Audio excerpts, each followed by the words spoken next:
All right, magic makers. There are few people on this planet that can tell me what to do, and I actually do it. I think most people are full of shit. They don't know what's going on. And if you're going to tell me what to do, it better freaking work. Or there better be a method to the madness. And this lady has been telling me what to do for over 20, almost 20 years. I think we should be common law spouses because that's how long we have been together. I met this lady in 2005. I roll up to her camp and I was like, okay, show me what you got, because I'm a skeptic. Well, clearly she showed me what she got. And I want to introduce to you my very first coach, mentor, lifelong friend, Cathy Savage. Hi, Kim. How are you? Good, good, good. So, I mean, I'm serious, Mikey D told me about you and I wanted to do a fitness competition. He's like, I could diet you, but I can't make you walk. And I was like, walking? How hard is that? Freaking hard. Oh my God. I had soup for hands and a hunchback. So thank God I have gotten rid of all of those habits. But I want my people to hear from you because we still see it. It's been almost 20 years. You've been in the industry almost 30 something years. You've been seeing it forever. These randos, these jimmies who come out of God knows where, I can diet you. I can make you a champion. And then we would sit and hear the stories. And we would be like, okay, try not to have your face look like, holy shit, when they tell you the story. What made you say, I got to do it differently? Like, what was that like? This is not the way. Yeah, well, first, thank you for all those nice words and thank you for being here. I just love you more than anything. You know that. We have an entire life. We should write a book together. That's how many adventures we've been on. It really started when I competed and I was Susie Sunshine backstage. I'll never forget this. It was literally the first year fitness competitions were even a thing. That's when I competed. And, Patty Simcox, Cathy, goes backstage and she starts talking to everybody and no one wanted to talk to me. And everybody was in a corner and everybody was covered up and I was completely out of the memo getting because I wanted to make friends with everybody. And I remember there were no coaches. There was nothing. It was people with these big burly guys who were their trainers, not coaches, trainers, telling them not to talk to anyone, telling them to cover up and then, reveal themselves right before they go on stage. I mean, it was this whole drama. And I remember sitting in that back, it was in New Jersey. I'll never forget it. And I remember saying, yeah, I'm not going to do this way. There's got to be a different way. And it was through my own experience of seeing what needed to change that led me to say, I'm going to do it completely different because this is just not enjoyable. I worked this hard to not even network and make a friend. So I went completely rogue in the industry of bodybuilding because it was more bodybuilding back then. Yeah. And the Kumbaya sisterhood team developed out of that, out of my experience of saying, this just isn't enough. I can't work this hard to just go in, get a trophy, not talk to anyone and go home. There's got to be more. And that's really how Savage began. Yeah. And, I like that because it's like when I was competing, you are the only person at your gym who even heard of this and who is like lifting heavier weights than the pink dumbbells. And so you thought you were like a freak for wanting to have more. And then you come to a camp or a Sunday session and you're like, my people, like I found you. And it was just so refreshing that there were other women who had this same goal. Yes, that's exactly what it was. We couldn't, you can't expect your loved ones to even understand what you're doing. And back then it was so different. It wasn't as big as it is now. But back then it was this weird thing that was so obscure that the people in your life didn't understand. But when you walked through those doors or, did the online program with us, you're absolutely right when you say these are my people. So it was that beautiful bond that we could relate to one another and support each other when the rest of our worlds either didn't support us or they just didn't understand. Yeah. So that is that safe environment for women to say, you're not weird. This is going to be cool. And you're going to have friends for life. And that's what happened. And it's funny that the friends for life part, because it's like, I think many of us go in just like, oh, I'm going to do a show. I don't know what that means, but I'm going to do it. I saw someone or I heard this, and then you start meeting these women who, like, outside of competing, you have so many other things in common with that. I look back at like my close circle of friends, we all competed together. Right. Yeah. That's what I think I'm most proud of. It was more than the awards and the wins and the magazine covers. It was really the fact that women became friends who were totally different, who would never have met each other otherwise. Yet they shared this one bond, and the bond lasted long after the show. And I think that's what I'm most proud of, and what I enjoy the most now, looking back and seeing everybody friends still, and sharing vacations and other opportunities together and kids and all of these things. It's really, sometimes I just kind of sit back and say to myself, Cathy, like, wow, look what you created. When you intended, it may not have been the initial intention, but it really turned into more of a love story of friends and true sisterhood. We hear the word sisterhood now all the time, but this really was that original group of women who, competed against each other, but they worked together for their common goal. Yeah, absolutely. And I think that, like you said, I feel like that is missing in a lot. We're both entrepreneurs, and it can be a lonely place. Yes. And, competing can be a lonely place because, your family doesn't understand why, you, especially if you get close to a show, why you're not having wine at dinner, or why you're not having a second helping at Thanksgiving. And, you're like, hey, I got goals. And now it becomes a judgment against them because, well, you can't eat my food. Right. Exactly. Like that's, and I used to see that a lot, but I remember, and you probably remember me saying, women would come to us and say, my mom doesn't understand me. My husband doesn't understand me. And I used to say to them, well, you chose this, not them. Right. So you can't just jam this down their throat, expect them to cook for you something different. You chose this, but this is the environment where you are going to get that support. And 9 times out of 10, it's just that people didn't understand it. It really wasn't they didn't like what you did. They just didn't understand the concept. And so that was really, you can't change the way people feel. But when I would meet families and husbands at shows, I would be like, you are nothing like what they painted you to be. So the problem is you, not them. But, that's kind of what I really focused on is you don't have to convince everybody that this is the best thing in the world. You just know that these people simply don't understand or they can't relate, but that's okay. Because you have this environment of 50 women strong when you're going into a show and 50 women are there holding your hand. It's okay. You don't have to convince everybody. So, I think that really worked well once women understood that. And they realized that it's okay that they don't have the support. But as time went on, as we know, it became more common ground. So people didn't really, it wasn't as weird as it was way back then. Yeah, absolutely. Luckily, people know more about it now. Yeah. And so the other thing I loves about your approach is that, we've heard the horror stories and other people have heard the horror stories. And so what was it that you said that you're like, you know what? I hear people, you can't have fruit. You can't have, go to the gym 5 hours a day and, lift a Buick. What were you like? I can't go that route. Like, what was that impetus for you that was like, you know what? I know you can get results that way for sure, but why?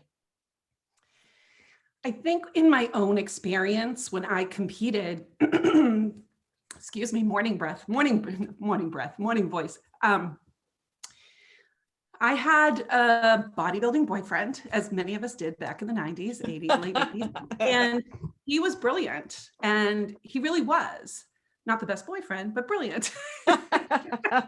And he really understood, and we kind of collaborated together on, okay, we don't have to look like bodybuilders, so we don't have to be as strict. And where beauty is part of this, Yeah. if we go too extreme, we're not going to look pretty.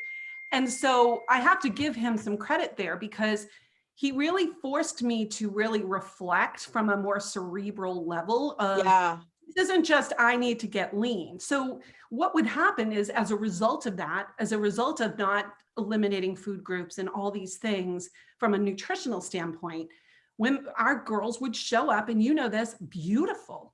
And I'll never forget, rest in peace, Robert Kennedy, former publisher of Oxygen magazine, came up to me once and he's like, Cathy, what is the secret? Why do these, he was at the show, and he was like, why do your girls look different? And I said, it's good fat oil. And he's like, what? And I said, these girls, and I, we laughed, and I said, it's not just good fat oil, but any of these other competitors, they're not even using good fat oil. They're not using fruit. They're not using any of these things. So it's our nutrition, our stress analysis, our mindset, things that no one was talking about back then. And I think, so from a nutritional standpoint, that's what we did. We focused more on the aesthetics than the leanness. Yeah. We focused on the confidence factor, because I saw and witnessed women who were not confident. They would walk into my studio, and there's a huge mirror, as you know, and they couldn't even look at themselves right. Yeah. And I would, I used to go home and I used to call my parents and say, thank you for instilling in me like such a high level of confidence that I never worried about stuff like this. And so I became the mother that many women didn't have. Now, that doesn't mean everyone had a bad mother. I don't mean that. Don't drag me, people. But my mother told me a certain way to be confident, charismatic, and not to rely on the physical to do so. So when I instilled that into my coaching, I think that's where women showed up differently, because they hadn't heard that narrative before. And we kind of implemented that into the philosophy of coaching. And Kim, it's so not about what you're putting in your mouth. It's just not. It's all of it. It's all of it. You can't, expect to lean out for a show or any type of transformation process and then have all hell breaking loose in other parts of your life. So as you know, we really dug deep with the girls. We wanted to know what was going on in their life, because that predicated how we trained them and dieted them. So I think that 365-degree approach happened because I could see the deficiencies in each person and knew what I needed to pour into. Yeah. And you're absolutely right. Like, you just brought a couple of things up that I think that you're really good at. And I think that is what was the difference in our coaching styles, is that, sure, I can write you a diet, eat this, and this, but if you're stressed to the max, you got shit going on at home, you are, not confident in yourself, regardless, no matter how good you eat organically, you buy it from Whole Foods, that's not going to show through. Right. And I fondly remember you and I don't even know if you remember this, because there's so many adventures, but we were in Vegas, we're sitting in the audience for probably the 9th hour. And one of our best clients comes out on stage, and she looked a little soft in the middle. Whereas like a couple weeks ago, she had a 6-pack. And people who don't know them would say, oh, like something was wrong with their diet. And I remember looking to you, and you said, she just caught her husband cheating on her. They're moving, like it was this story. Right. And of course, as coaches, we speak confidently, but we work together. So we are supposed to collaborate like that. But that was the story. The story was she was so stressed out, inflamed, all of it, that nothing else mattered. And I just don't think women understand how important it is to really look at your life in all aspects, not just what you're putting in your mouth, but your relationships, your ability to kind of shake off the doubters. All that resilience is so important. And I really truly feel that we were the pioneers of that, that we really taught women to find their voice, to find their confidence, to find their charisma, their leverage of strength. The show is probably just one small part of it. Yeah. I think that confidence muscle came from, if I can do this, what else can I do in my life? And we focused there. We really didn't focus on things that, I'll just say it, that other coaches focused on. It just wasn't important to us. And the first thing you just said, I remember, here I am. I don't know you from Adam. I'm just in a sea of girls. And I remember you said, there's no money in this. And if you think that you're going to come here and quit your job on Monday after winning a show, there's the door. And I was like, who is this lady? I was like, that was like, camp had, I don't think we were there 30 minutes. And you just laid it on the line. You're just like, I don't waste time. Right. You were just like, look, like this right here is a hobby. You're not going to get paid for it. You're going to spend more money than you think you will ever spend on anything. Right. So get that straight right now. And I was like, holy shit.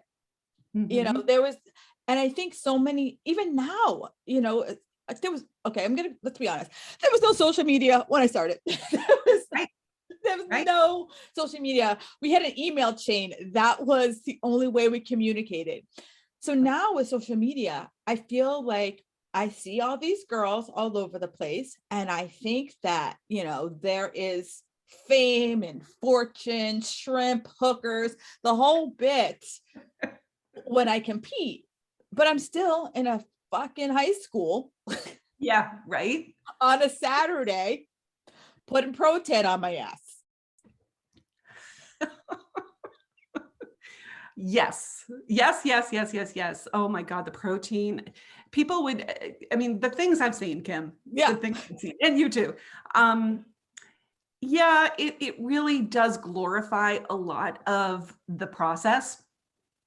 And women go into it thinking it's something it's not, until they have to stand themselves and do all these things. But yeah, social media is more of a three-dimensional look into the good parts, of course, but there's a lot of layers to be a part of a goal that's that bold. Yeah. For sure. And unfortunately, like in everything from business building to a big transformation, we glorify it on all of our media. So yeah, that's just the way it is right now. Absolutely. So, I want to now, let's open the hood. And so you read on the socials too, and you cringe. And, I was reading this woman and she said, the only way I could really lose the weight is to go extreme. That's the only way I can lose the weight. And I know what, my friend did a competition diet and that's what I'm going to do. That's how I'm going to really lose the weight. And so you read that and I'm just like, oh, sweet Georgia Brown, maybe something stronger. And, so these women, they choose the extreme. And even when we were coaching, they were like, why isn't this harder? Why isn't this more challenging? If you want to challenge, climb fucking Everest. That's a challenge. Yeah, the sorority of suffering. We used to say that all the time. You want to suffer. You want it to be dramatic. Oh, they took away my dairy. No, we didn't. We didn't do that. So stop the drama. Right. Yeah, I think people think that in order to achieve something, you have to be extreme. And I remember women joining our organization and then quitting 2 weeks in going, yeah, this isn't a diet. I don't know what you're giving me, but I eat better than this. And we'd be like, okay, Felicia, see ya. Yeah. See you at the show. No, because you didn't get there. And we had to more or less fix people when they would come in because they had these, I go back to the good fat oil. Do you remember at shows? People would come in, or camps rather, people would come in and they said, I'm getting ready. I'm doing it myself. And, I'm just here to learn how to buy a swimsuit. And I'm like, okay, sure. Because that's what I'm good at. Sure. Right. And they would say, I haven't had fruit in 4 months. Remember? And what happened so magically is even from a business perspective is we at the one point never even had to say a thing, because when they would come to camp and say things like that, like, I have to work out every day, I have to eliminate food groups, it was the other women, the veterans in our organization, the competitors, that literally pounced on them. Yeah. And would say, what do you mean? I'm eating strawberries backstage and I won the world championships. I don't know what you're talking about. So I think we really solidified our message of why we were different, how we disrupted everybody else going into these competitions, and then winning, of course, because you have to have results. It's not enough to be like, well, we let our clients eat so much, and then if we didn't win anything, it wouldn't be a success, but we would win. And soon people kind of drew closer to us because they were like, well, I don't want to do all those things. So Right. of course I'm going to go with you guys because it's a better lifestyle. And that was important to me because I saw what happened to women early on who went extreme, how they could never fight back from it once they tried to be normal. And so we know that the more extreme you go, the more extreme your post-show is going to be. Yeah. So we treated competition prep like a sled that you just slide it in and not a race car. Yeah. And your body responds. When you respect your body and give it what it needs and you don't deprive it, good things happen. But sometimes you got to beat people over the head with that because they don't get it. They want extreme, as if or they want to be yelled at. Remember that? Like people would be like, oh, Cathy, you were too nice to me. I'm like, wait, what do you want? Like, what do you want? So there's that. In order to be something solid, it has to be extreme. And I can't stand that. And it triggers me, as you can see. You don't have to throw tires around. You don't have to do those things. Go for a freaking walk and watch what happens. And you and I are very confident with that. But that whole extreme philosophy has never sat well with me ever, because you just don't need to be. And I remember, your at the time you had a co-coach, and she said this to me, and here I'm still repeating it almost 20 years later. You could go long, you could go hard, but you can't go long and hard.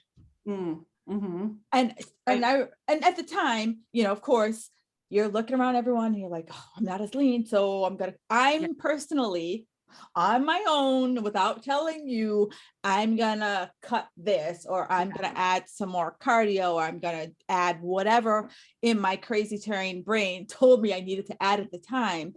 And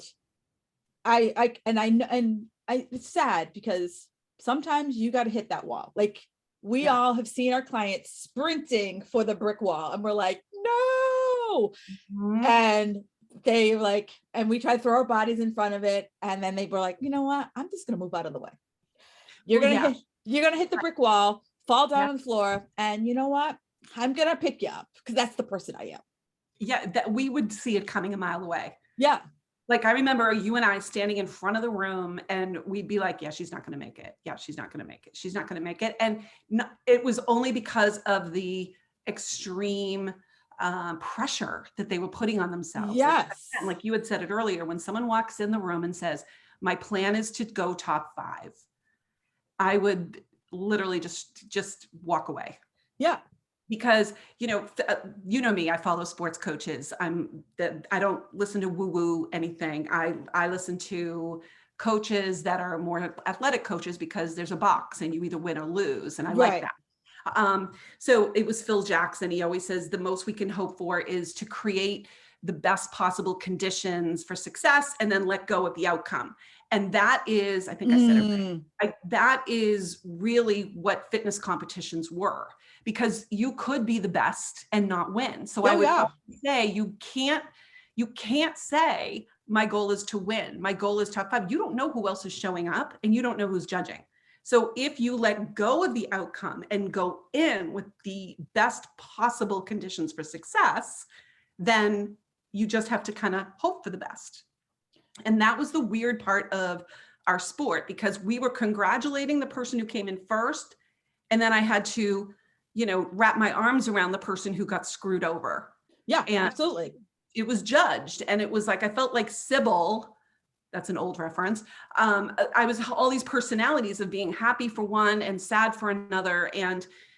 But at the end of the day, that's why we had those meetings prior to the big events. We would meet with everybody as a group the night before, and we would say, one of you is not going to get scored correctly. Mm-hmm. Many of you are going to feel that you weren't judged correctly. Some of you are going to win, some of you.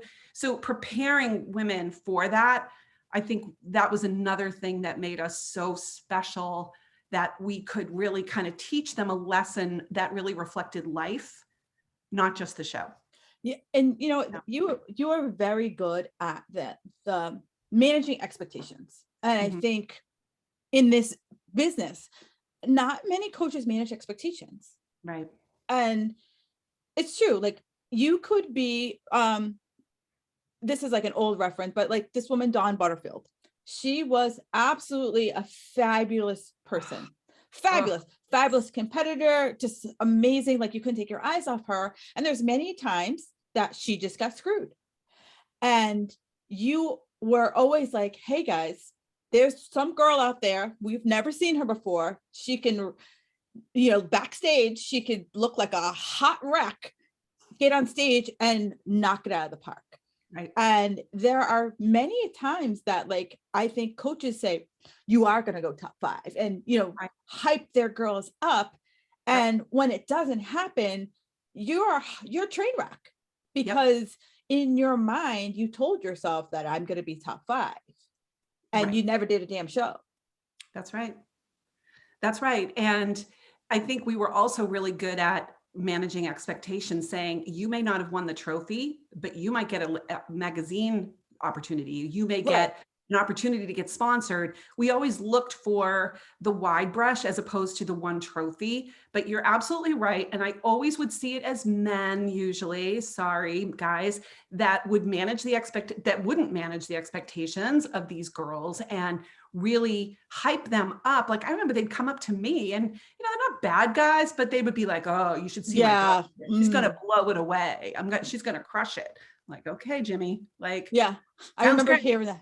Yeah. And I was like, I'm going to walk away because I don't know if I can maintain my eye roll. Right. It was so fun. We had such power that I would just go like that evil laugh in the back of my mind, like, yeah, wait till you see what's coming your way. You have no idea what we have in store for this competition. And the girls would go out and just rock it. But yeah, there's a lot of bad coaching in fitness, in health and wellness, transformation. It's everywhere. Business, all of it. And I think that those shiny pennies have a short lifespan. Oh, absolutely. And I think it's like, it's the snake oil, right? Like everyone's got a bridge in Brooklyn they can sell me. And if you tell me that if I pay you thousands of dollars and I'm going to go top 5, and Right. I believe, like, because I have no other reason not to believe. Or Right. maybe you worked with us and you got disillusioned because, we said you need to eat. And I'm not, if you, we didn't really start pulling things from anyone's diet till maybe, depending on how, compliant you were, we didn't start pulling things out maybe Right. 4 weeks ahead of your show, and you thought that wasn't the way to go. And Jimmy was like, 12 weeks out, you're eating Diet Coke and rice cakes, and you thought that was the way to go. It was so masterful when you really think about the way we still do it today in our own practices of really kind of fueling people, using food as fuel. And right when the body needed to respond closer to the show, then people's bodies would start reacting. And it was such a broad concept for other coaches who didn't get it. They just thought more was better. And we just really treated the person as the whole person. Like you said, if someone was having a stressful life, we knew they needed more good fat oil to really kind of help their body function better in this period of stress. We really were more cerebral, and we are more cerebral still to this day with our philosophies of getting people into the best shape of their life, for whatever that means. It doesn't have to be a show, because all of these things we're talking about are very prevalent to lifestyle change. As you know, when someone comes to you, Kim, and says, I want to look great for next, I want to wear a two-piece swimsuit on vacation next summer. Right. Um, it's the same philosophy. It's, you just don't have to go extreme. You have to respect the body and let the food fuel your body so that you can change it. I just don't know why it's such a hard concept.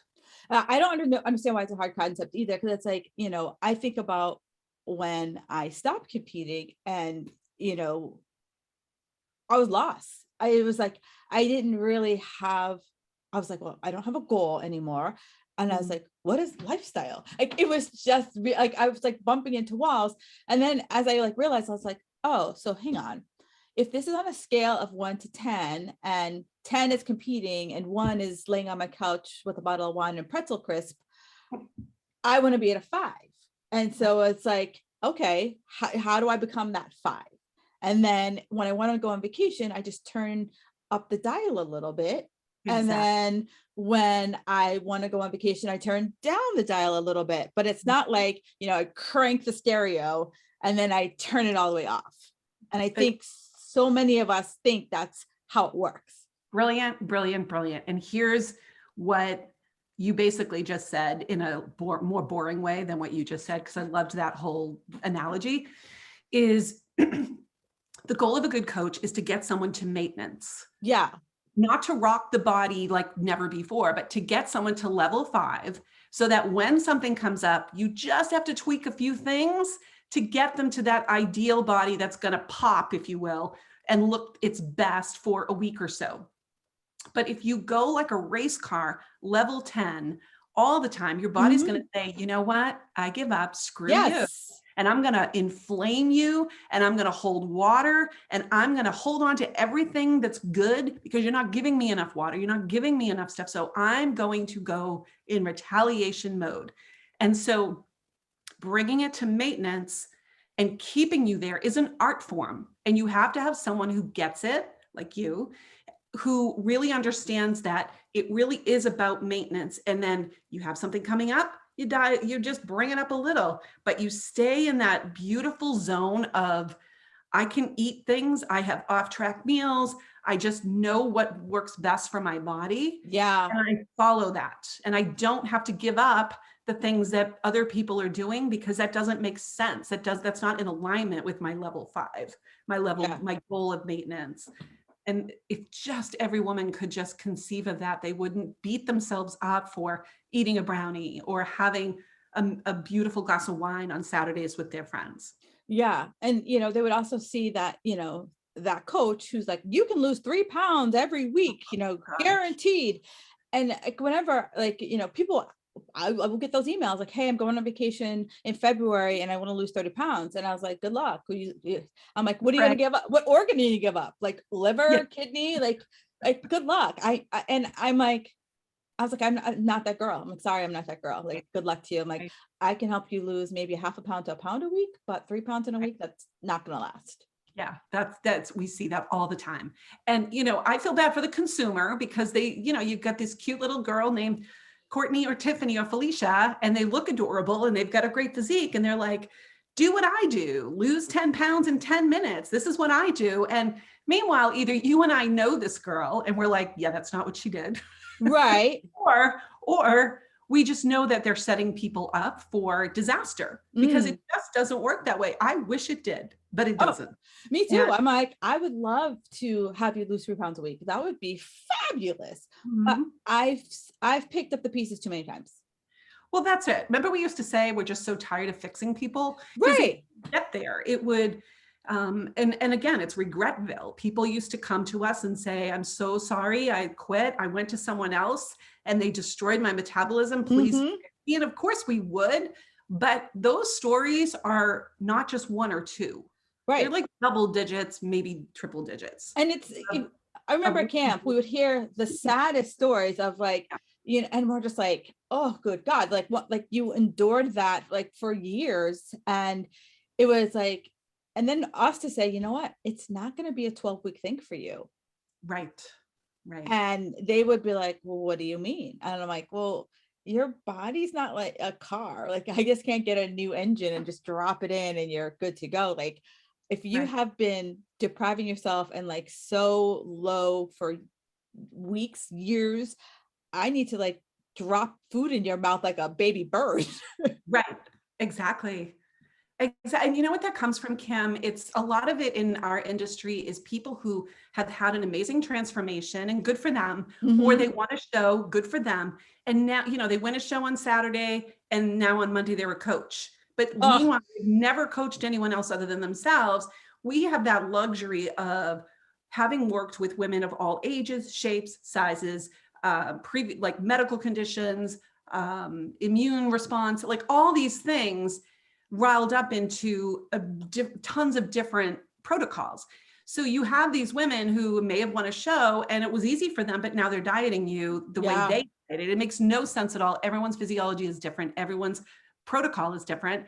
And, or you have these cute little coaches now online on the Insta coach, I call them. Yeah. And it, again, yay, bravo, it worked for you, but that doesn't mean it's going to work for the 40-year-old woman with 2 children and you're 22. Mhm.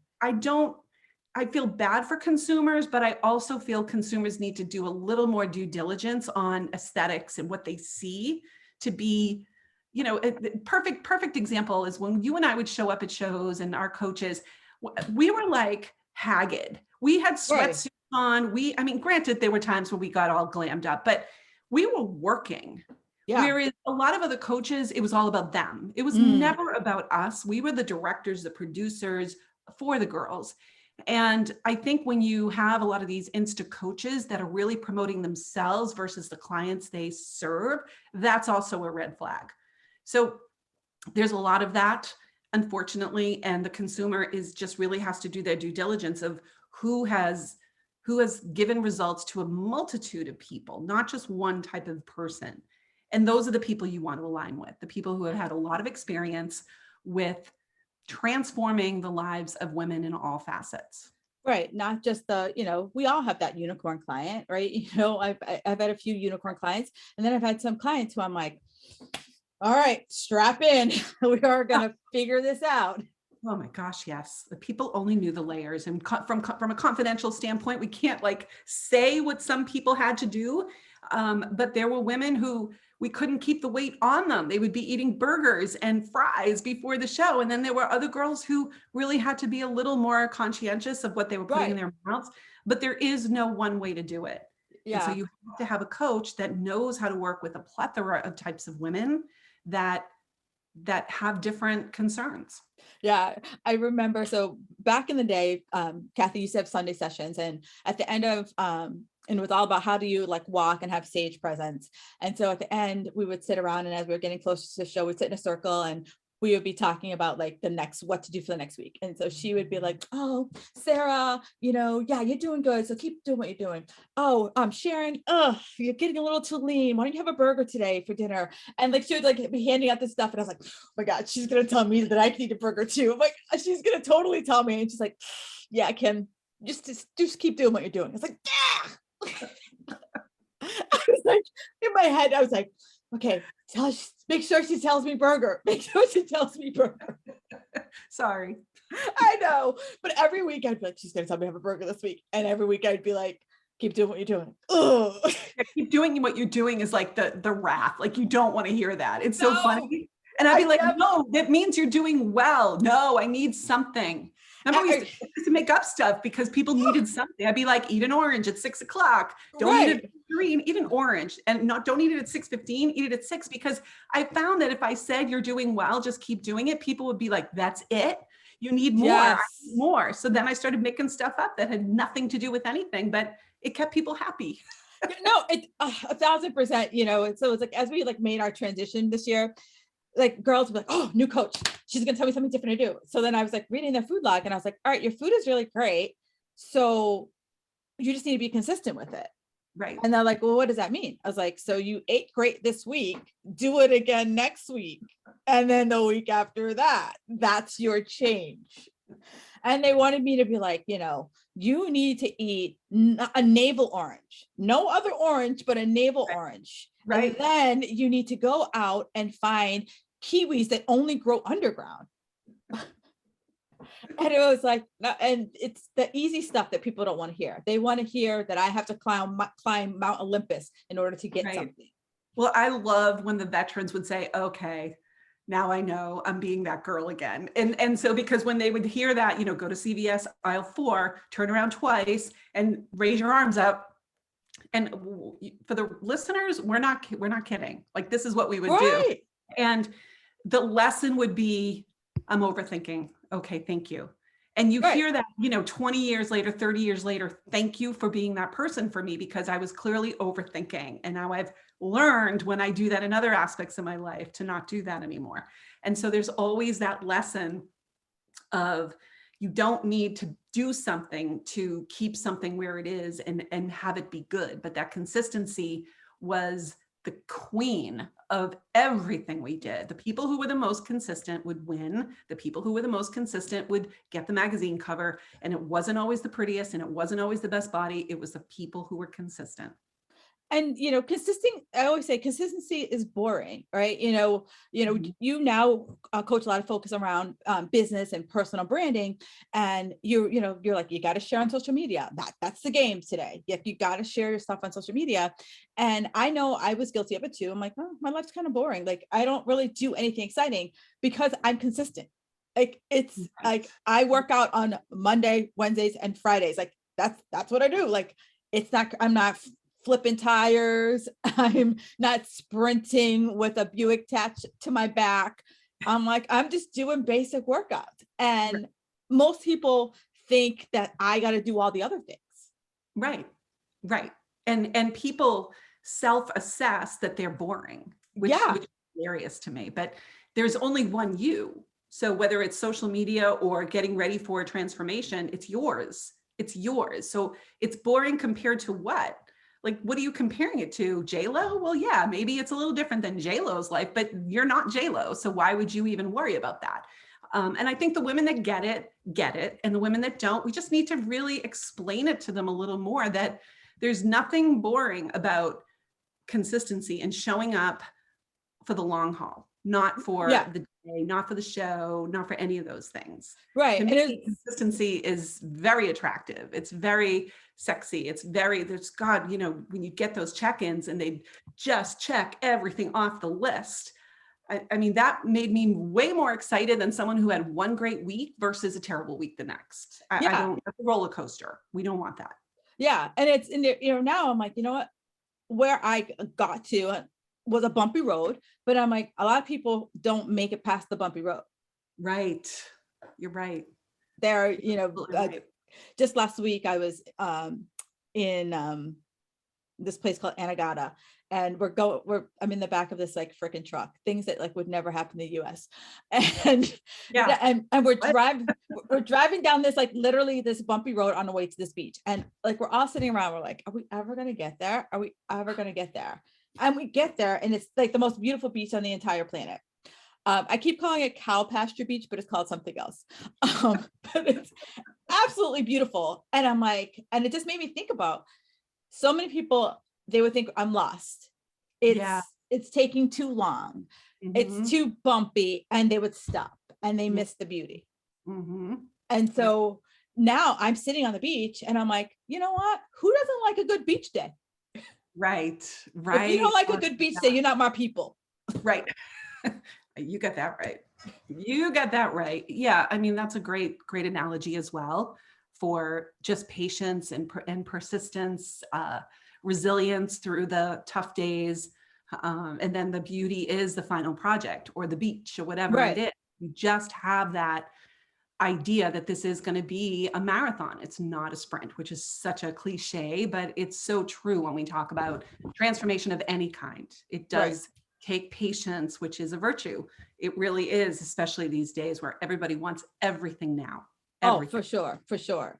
And so, we talked about this before we hit the record button. And so I think I wouldn't be doing this if I hadn't gone through the process, I showed up for a show. I thought I was going to do one show. Next thing you know, I competed for 9 years. Then through that, just the confidence of like, well, if I can get on stage with 2 inches of fabric across my ass, what else could I do?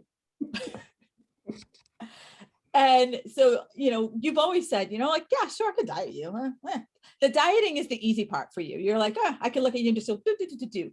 But it's the making myself confident in what I can bring to the stage, what I can Yeah. bring past the stage, because it's like, sure, for my 30 seconds of fame, I could, sashay with the best of them, but Mhm. could you take that into the real world? Right. That's always been, even in the early days, I discovered that was way more important to me than the show. And, I always used to say, you can do a show on Saturday and Monday you go back to work and no one knows what you've done. And it's a $40 trophy. And my big thing for my clients would be, what are you going to do with it? What are we going to Yes. do with it, with the win or with the transformation? How are we going to pivot you and position you into what it is you want to be? And maybe that's just to have kids or to stay at home. It doesn't have to be like this big dream, but I think our philosophy really told the story of that. Be your healthiest. I want you to have a family later. I want you to be healthy later. And I want you to take your experience and pivot it into your passion. Maybe you want to be in the health and wellness industry. Well, this is a great platform for you. And I really used to look at myself more as a professional coach Right. than a trainer, because I kept thinking and vision casting for some of these women who I saw such potential in. And I love that you said that, like, it started with a decision to go to a camp.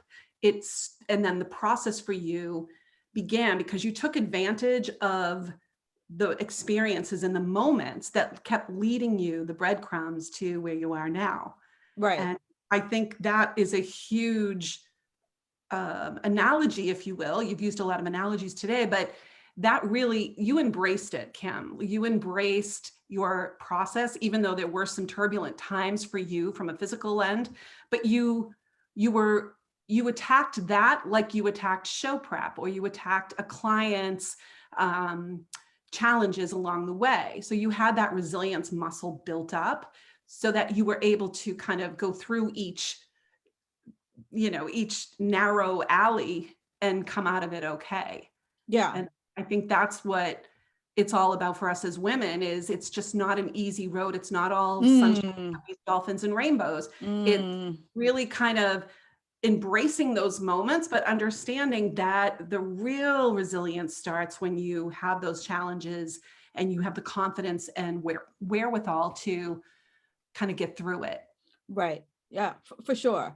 And I think for you, for this, it was also, it gave you something outside of the show, because it's like you said, you competed on Saturday, you're still on a high Sunday, Monday rolls around and could be what's next, but you always kind of planted in the seed of like, do you want to be on the cover of a magazine? Do you want to be a writer? Where do you want to go? Because having a nice body is great. However, Right. It's not everything. it's not everything. And, at some point, you're not going to want to do this anymore. Right. So, Right. it's kind of like, I think I don't think it happens as much as it did previously. We've talked a lot about athletes, right? You start from a very young age playing whatever the sport it is that you play, that's your whole life. And then, maybe you don't make it to the pros, maybe you don't make it in college and you're lost, Right. or you become a pro and you've been a pro and you turned 40 and you're still like, what the hell, what do I do?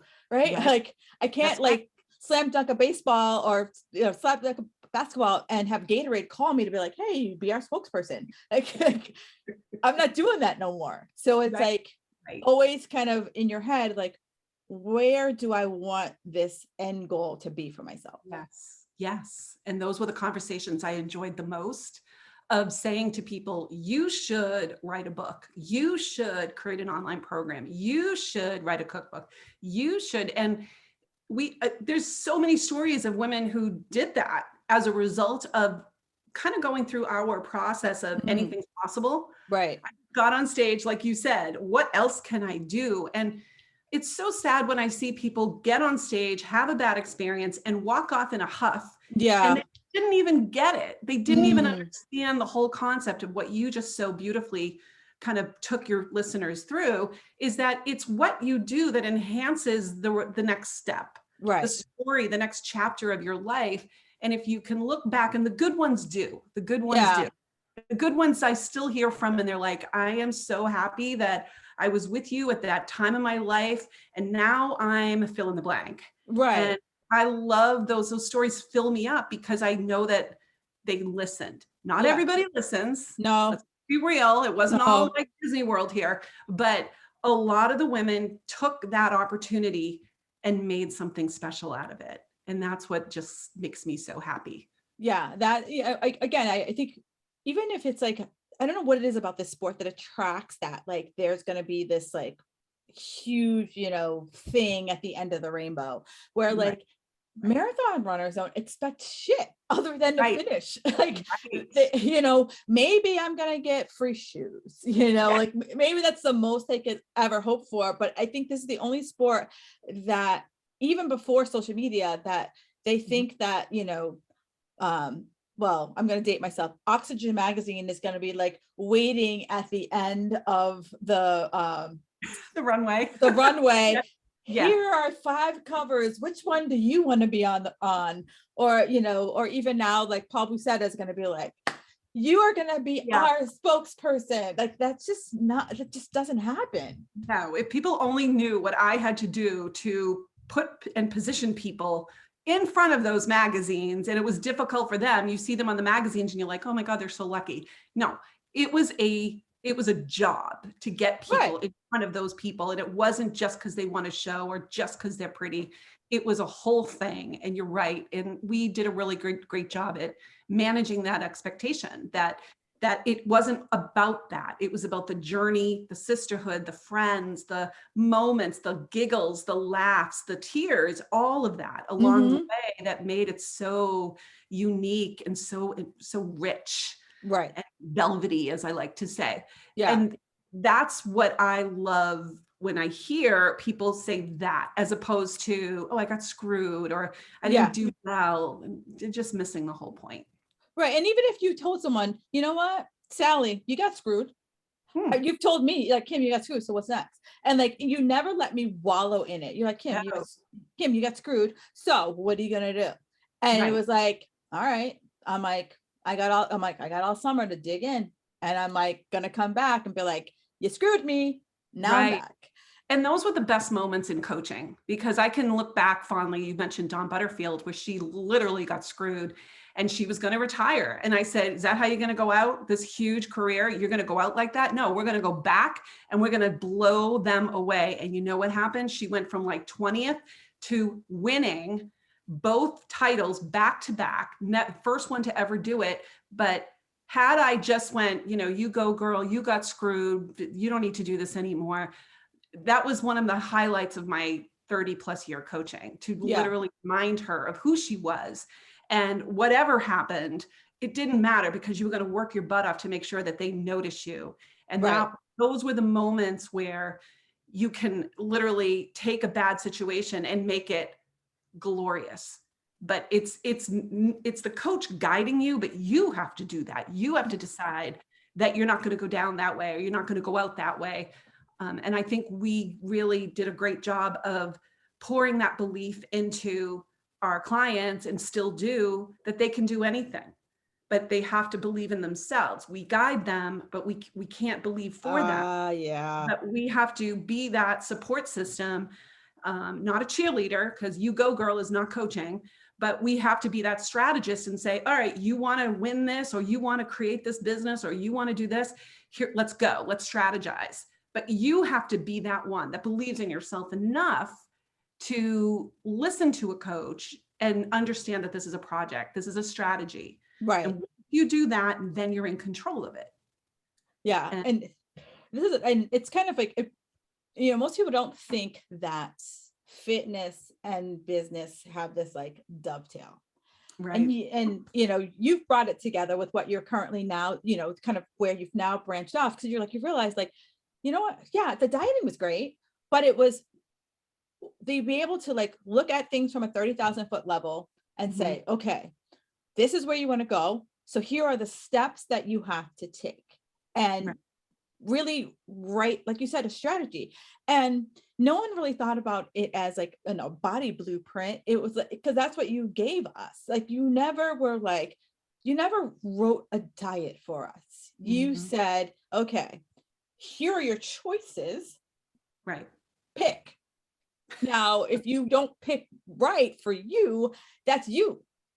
Right. I told you, you gave me like the old, I'm gonna date myself, the old MapQuest that you like printed out the instructions. Yeah. And it was like, if you didn't make a right on Main Street, that's not me. Yeah. If you decided you were gonna hang on the 10th Street for a little longer, So okay. funny. It's so true. And so I think, what most people probably don't understand, you're like, oh, well, she's a fitness person. I'm like, no, like you tell her where you want to go and she's going to help you figure out the strategy. However, she's not going to do it for you.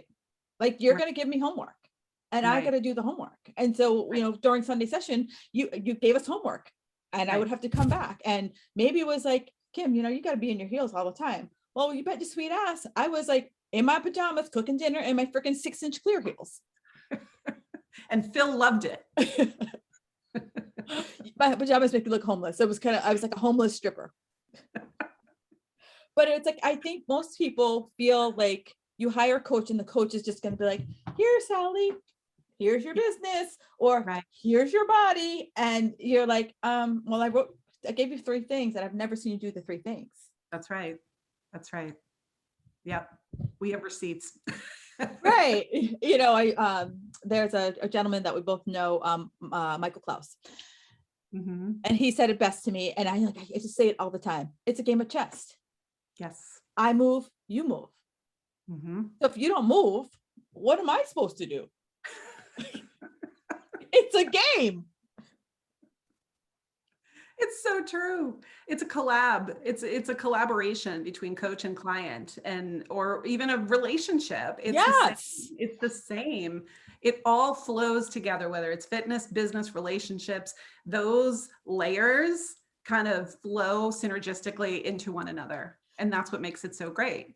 It's life coaching 101. It's really kind of looking at everything from a 360 degree angle. It isn't just what you put in your mouth. And this is how I'm going to wrap up this conversation. You just nailed it. It's a collaboration. You have to like the person who is coaching you. There should not be fear. And I think why I lasted as long as I did with you is that it was a collaboration. It wasn't, Kim, do this. Because if you told me what to do, like when someone tells me what to do, I'm like, go fuck yourself. Like I just I don't. But if you're like, all right, Kim, so this is where you want to go. So here are the 3 things that we're going to do right now. And if I were like, okay, so we're doing these 3 things because blah, blah, blah, blah, blah. I'm like, all right, I'm in. And if, after the first year, I was like, well, I can't really say anything because I don't know anything. But the second year, I was like, you know what? When I had bananas, they didn't work for me. So I'm not going to have bananas. And you're like, all right, so what do you want to have instead? Right. And so it's because I came with you from intelligence, not because I was scrolling on Instagram. No, and, it was not that. Hot girl number 5 said I shouldn't have bananas. It was because I'm like, you know what? Every time I have bananas, they don't really act with my body. Okay, we're not going to have them. And so it was more of a collaboration than it was a do this or die. Right. And that's a lot on you too. That wasn't exactly what you said. You can't be like, well, I heard. When you say I heard, I delete. Yes. So, but with you were reminding me of the time when, and that's collaboration. That's wonderful. So a good coach wants that. It's not a do this, do that. It has to be the collaborative process where you take some responsibility in the process. That's when it works at the best. And you would ask me questions. You'd be like, oh, how did you feel when you did this? Versus just do. Like, it was more of like, the more I understand how you felt with food or how you responded, then I could make the little tweaks as I proceeded to a show. Exactly. And that's why you have this long career in fitness, because you applied that to everything. Yeah. And people, I'm like, I know, I'm like, I didn't go into a fitness competition thinking that it would change what the trajectory of my life, one, but two, just also change my thought process. Like, it is a strategy. Your body is a business, Mhm. and you can't, like, bleed a business dry and expect it to be prosperous. So true. So true. And we like to bleed our business, or we like to bleed our bodies dry, like, pump it, beat it into submission. I mean, I'm guilty. I'm not gonna I did it, and then I paid the price, but now I'm on the other side of it. But it's like, I'm grateful that I had a coach that didn't make me do it. It was Right. of my own volition. Yeah. I mean, it's basically abusive. You beat it into submission and expect it to perform. Yeah. It doesn't work that way. That's called abuse Hmm. and never works. That's illegal. Yeah. So, and if I was doing it to Fully. someone, if I was doing it to someone other than myself, I'd be in jail right now. Right. So, for those of you guys who are beating your body into submission, I don't want to be visiting you in jail, because Right. no one looks good in orange. No. Oh God. Seriously. Right. But just that's what keeps me from killing a lot of people. Well, I think actually you do look good in orange. Me? Oh, no, it would be fast track to, I don't even know what, but no, orange and I do not get along. You'd be like, Warden, can we get Louis Vuitton up in here? Can I get a soft pink? Because I would look much better. And he'd be like, okay, how did you get this meeting? So I always ask my guests one final question. What is one thing that makes you feel magical? What is one thing that makes me feel magical? Well, one thing that makes me feel magical is being a mother. I know that's probably like, oh, roll the eyes, but it's really the one thing that I know that I've just been really pretty darn great at.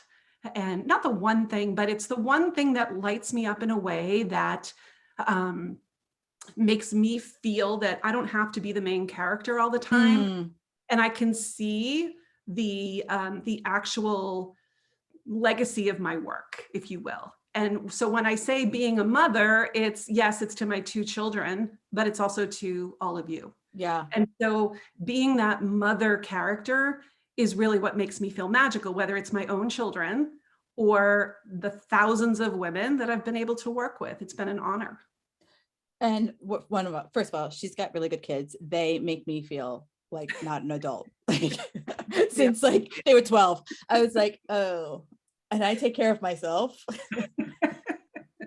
And okay, let's just stop for a second. Tori's freaking 18. How? I don't know. How is She looks 12. I don't know. like when you post those pictures, I was like, oh my God. I was like, I've watched her grow up. I'm like, I know. Does that make me old? That's the thing. I'm like, when all you guys are like, oh my God, I remember when she was like a baby in the studio. I'm like, Yes. oh my gosh. Yeah, I'm having a real hard time with it. Like it's incredible to think she's 18 years old. Yeah. It's just incredible. She's an incredible young woman. I'm really proud Very of her. incredible. So her two kids are absolutely terrific. Like, they're adult kids, and I'm like, whoa, I need to take some lessons. They keep me in line. So thank you so much for taking the time to be on the show today. Oh, well, Kim, there's been so many things that have happened to me in my professional career. And I will say this with full confidence. And I don't say things to just say things. I only say things that I truly mean from my heart, that there is not another person on this planet that I've had a professional relationship with that has been such an enriching experience as I have with you, because you've been there through the good times, the bad times. You were that shoulder for me to cry on, that logic that I needed at the time where something was a challenge, and your loyalty, your education, your wisdom, all of these things were wonderful for me, but they're even more impeccable for the people that you work with, because you want a coach who has all of those qualities. And let me tell you, that doesn't really exist too much anymore. It's rare quality. And you are a gem. You are a consistent, solid person. And you're an incredible coach. So for anyone listening here, if you're on the fence of working with Kim, I can wholeheartedly tell you that you're not just going to get a one-dimensional anything. You're going to get everything you need to be successful with your transformation. So I want to thank you for just being that person in my life that understood the craziness and went along for the ride. No, it's been a fun ride. And when we did work together, things that would piss her off, I'd be like, not so big. Things that would piss me off, she's like, not so big. So we were like the perfect blend, like, because we both have like strong personalities, but we're both like, screw that, we're doing this. And I'm like, no, Kim, we're gonna let that go. And she'd be like, and I'm like, oh, we're gonna let this one go. Yeah, you're right. You're absolutely right. We were like yin and yang for sure. Right. So it's been a great ride. And I'm just grateful that, like, who knew I showed up in your studio, that here we are, like, almost 20 years later. I know, it's awesome. It's awesome. All right, guys. Thank you so much for listening. Again, if this resonated with you at all, you must follow Cathy on her socials. Cathy, where can they find you? Instagram mostly, Cathy Savage Official. Easy enough to remember. Yeah. So yeah, definitely follow her. She's got some really funny reels that she does. And you'll also just those little like nuggets of wisdom that just like slap you upside the head, like, because they're so simple. A lot of them came from our time together. Yeah. Little nuggets of wisdom that like we all need, those like little words that like just kind of punch you in the arm, be like, all right, girl, get your shit together. All right. Thank you so much. Thanks, Kim.